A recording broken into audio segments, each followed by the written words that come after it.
Iran युद्ध को शुरू हुए 2 हफ्ते से ज्यादा का वक्त बीत चुका है। इस जंग ने सिर्फ ईरान, इजराइल या अमेरिका को प्रभावित नहीं किया, बल्कि ईरान युद्ध के साइड इफेक्ट्स एशिया पर भी पड़ने शुरू हो चुके हैं। बाय एंड लार्ज कहें तो यह युद्ध एनर्जी क्राइसिस के अलावा लोगों की कॉस्ट ऑफ लिविंग पर भी सीधा असर डाल रहा है। सबसे गंभीर बात यह है कि अगर यह युद्ध और लंबा खिंचा तो स्थितियां चुनौती भरी हो सकती हैं। जीरो कार्बन एनालिटिक्स की ताजा रिपोर्ट कह रही है कि हॉर्मुज स्ट्रेट के बंद होने का सीधा और सबसे गहरा असर एशिया पर पड़ेगा। यह एशिया और यूरोप में गंभीर ऊर्जा संकट पैदा कर सकता है। खास तौर से चीन, भारत, जापान और दक्षिण कोरिया इससे बुरी तरह प्रभावित है।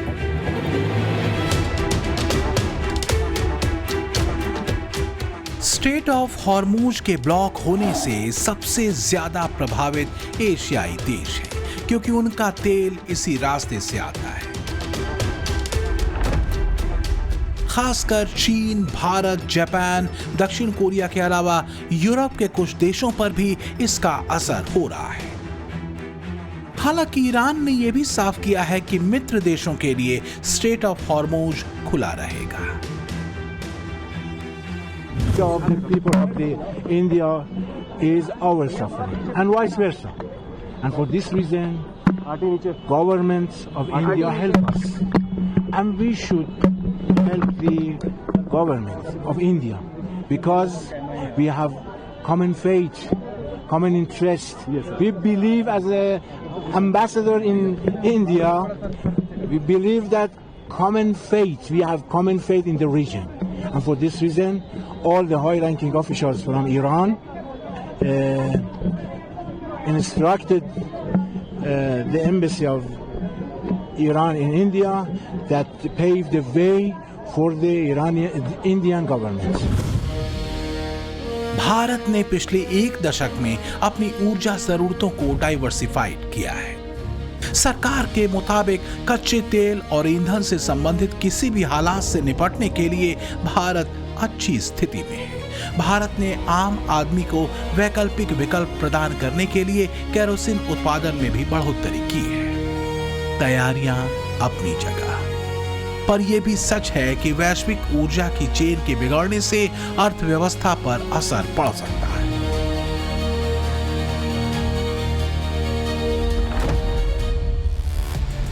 युद्ध से पहले जब ईरान अमेरिका के बीच सिर्फ तनाव भर था, तब भारत में महंगाई दर 2.74% थी। फरवरी में इस तनाव के चरम पर पहुंचने पर यह बढ़कर 3.21% हो गई। युद्ध शुरू होने और अभी बने रहने के बीच मार्च में महंगाई दर क्या होगी ये कहना मुश्किल है, पर यह तय है कि ये बढ़ेगी ही बढ़ेगी। महंगाई को कंट्रोल करने के लिए आरबीआई को इंटरेस्ट रेट बढ़ाना होगा। अगर ऐसा हुआ तो लोन महंगा होगा, इससे भारतीय अर्थव्यवस्था की रफ्तार धीमी हो सकती है।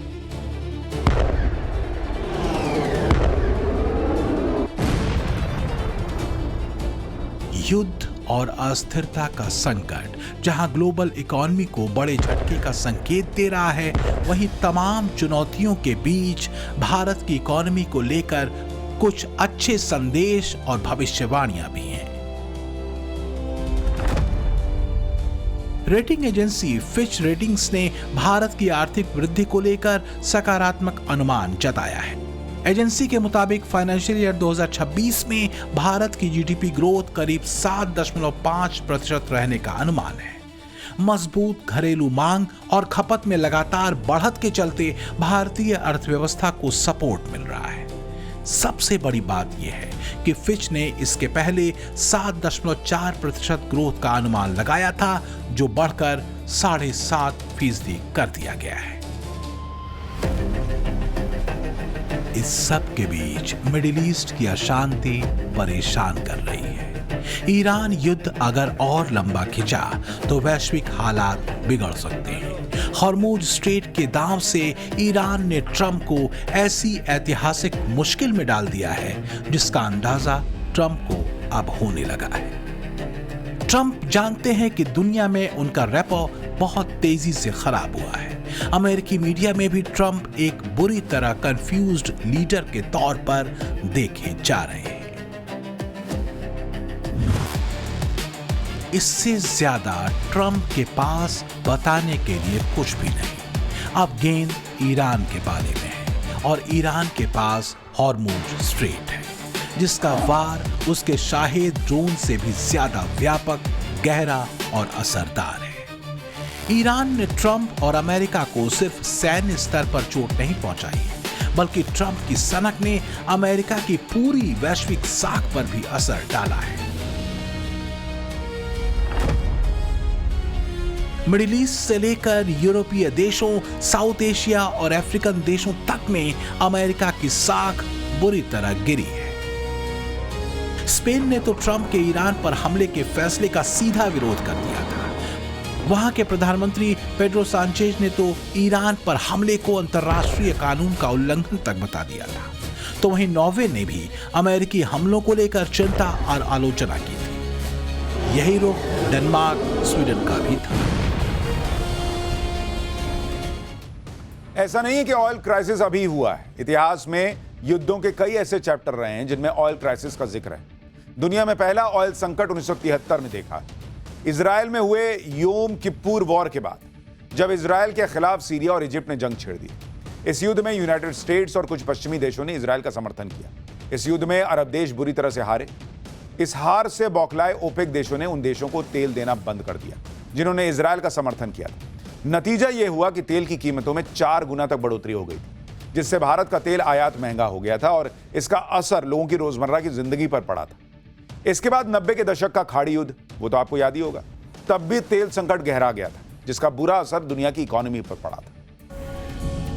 इतिहास की तारीखों को पलटें तो तेल संकट ने पहले भी 3 बार दुनिया में खलबली मचाई है। पहले तेल संकट 1973 में हुआ था, इजराइल पर थोपे गए युद्ध के बाद, जिसे योम किप्पूर युद्ध कहते हैं। दूसरा तेल संकट 1979 में दुनिया ने झेला ईरान में इस्लामिक क्रांति के बाद। और तीसरा ऑयल क्राइसिस हुआ था 1990-91 के बीच खाड़ी युद्ध के दौरान।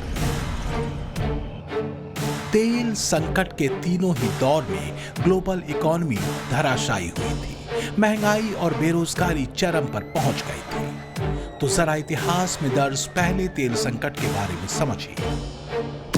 वो दौर अक्टूबर 1973 का था, जब मिस्र और सीरिया ने मिलकर इजराइल पर हमला किया था। यह हमला तब किया गया था जब इजरायली अपना पवित्र योम किप्पूर पर्व मना रहे थे।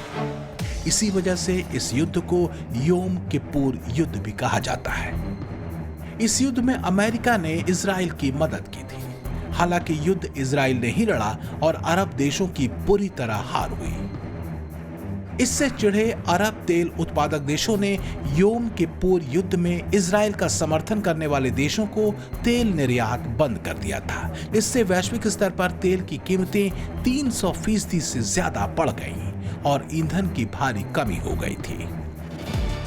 70 का दशक भी अस्थिरता से भरा था। ईरान में राज सत्ता के खिलाफ इस्लामिक गोलबंदी विद्रोह का रूप ले रही थी। अयतुल्लाह खुमैनी के इस्लामिक लाइन और शियाओं के इस्लामिक राष्ट्रवाद ने क्रांति की चिंगारी फैलाई। नतीजा ये हुआ कि ईरान के अंतिम शाह मोहम्मद रजा पहलवी, जिन्हें इस्लामिक क्रांतिकारी अमेरिका का पिट्ठू कहते थे, सत्ता से बेदखल हुए। उन्हें अमेरिका भागना पड़ा और ईरान में कट्टरपंथी इस्लामिक राज की स्थापना हुई। इस दौरान दूसरा तेल संकट दुनिया को झेलना पड़ा, क्योंकि ईरानी तेल उत्पादन में गिरावट आई थी।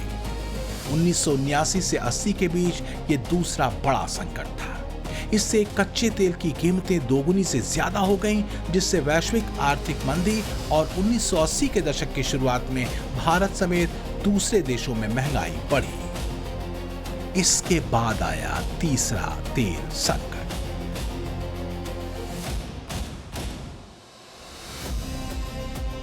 90 के दशक की शुरुआत में वो दौर खाड़ी युद्ध का था। इराक ने कुवैत पर हमला किया था, जिसकी वजह से पूरी दुनिया की तेल आपूर्ति में बाधा पहुंची।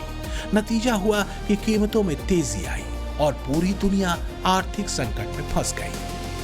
हालांकि खाड़ी युद्ध के दौरान आया तेल संकट 1970 के दशक की तुलना में कम समय तक ही रहा।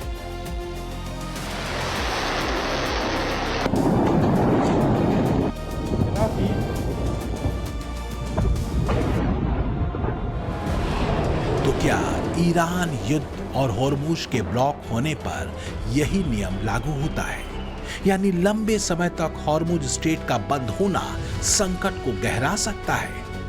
अमेरिकी मीडिया में चर्चा तेज है।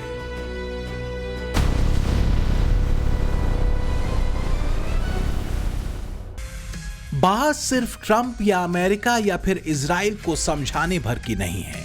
ईरान का इरादा दुनिया को समझाने का है। वो ये कि अमेरिका की दादागिरी को कंट्रोल करने की नस उसे पता है। हैरत की बात यह है कि ईरान का ये पैतरा काम कर रहा है।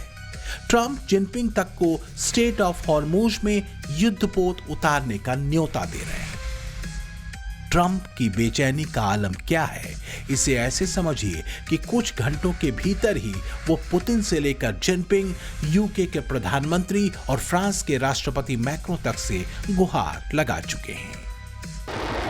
तो क्या ट्रंप को यह एहसास हो गया है कि वो स्टेट ऑफ हॉर्मुज के गहरे पानी और सकरे रास्ते में बुरी तरह फंस चुके हैं?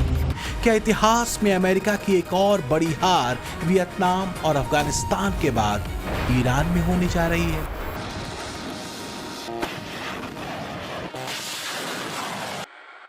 हॉर्मुज ट्रंप के लिए वो हॉरर बन चुका है जिसका बंद होना सिर्फ एशिया ही नहीं, अमेरिका तक की इकोनॉमी पर बुरा असर डालेगा।